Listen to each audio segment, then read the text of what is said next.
Now, Congressman Trey Hollingsworth, he's a Republican of Indiana. Among other things, Representative Hollingsworth is a member of the House Committee on Financial Services. He comes to us today from Capitol Hill. So, Mr. Representative, thank you so much for joining us. What is your reaction to what the Fed did today? Look, I applaud the whole of government approach that's being taken here to prepare our economy, to prepare our healthcare system for any imminent threats that the coronavirus may pose. Is monetary policy the most effective way to address it? This is actually something Chair Powell talked about in his press conference. He said, look, frankly, we can't deal with supply chain interruptions with lower interest rates. We can't deal with some of the issues here. We can't stop the virus. Is monetary policy the best way? Well, it's a great question, and I think that the whole of government should be involved in this, and perhaps that means more of a fiscal response, perhaps it means a monetary response, but I think that approaching it from all different angles is hugely important. My grandfather used to say that a pint of sweat today will save a gallon of blood later, and I think that this is the approach that the Trump administration and all agencies in government are taking to ensure that we are prepared from every dimension for the coronavirus. And the fiscal stimulus is one of the things that's really being asked about. Let me ask about something that's near and dear to your heart, which is small business. You're a small businessman yourself. You founded a small business. Correct. That's something you're really interested in. A lot of economists are saying right now, one of the big problems we're going to have in this country are the small businesses who live on a very short time frame. They have to have hourly employees. If they leave, they can't be there. They could be really in trouble. Is there any movement afoot to give some fiscal stimulus to small business specifically?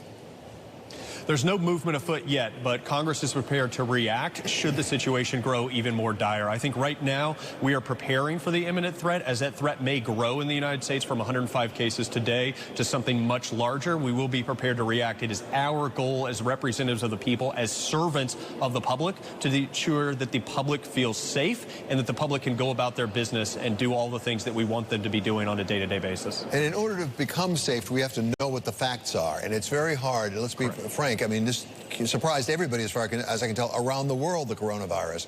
At the same time, are you confident that we are reacting aggressively enough simply on the information front? Are we testing enough people? Do we have a good enough read on exactly how many people have the coronavirus right now in the United States?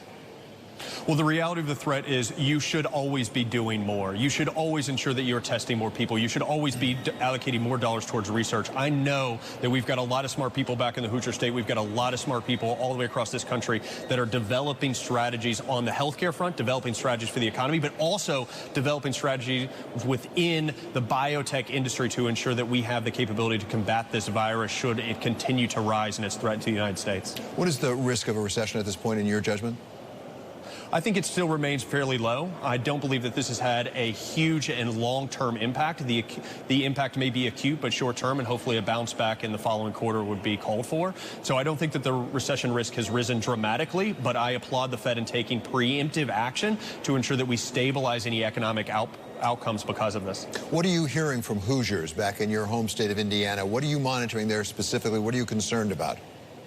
Well, I think you hit the nail on the head. It is small businesses that rely on imports from China. It is also our farmers that rely on exports to China that are going to be the most impacted. And I continue to monitor that situation. I've had several town halls, roundtables, and other discussions about how we can ensure that they stabilize their businesses, their products, and stabilize their customers' needs through this time period. I think that most people feel that this might be short-term, and we want to make sure that it is indeed short-term because whole of government is prepared for any potential dire outcomes. Should the government be acting right now to make sure that people have the money, have the resources to get the testing, to take care of themselves properly? Because as I understand it, people have to pay for these tests. Not everyone can afford $1,000, $2,000 for a coronavirus test.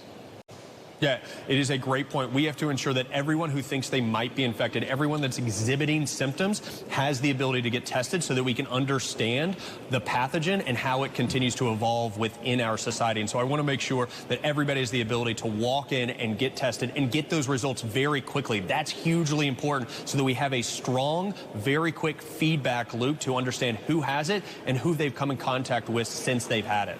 Where are we in the process of the supplemental now that President Trump originally asked for something over $2 billion, and then as I understand the Democrats said they wanted to have more than that? What's the number right now, and where are we in the process? When is it likely to be appropriated?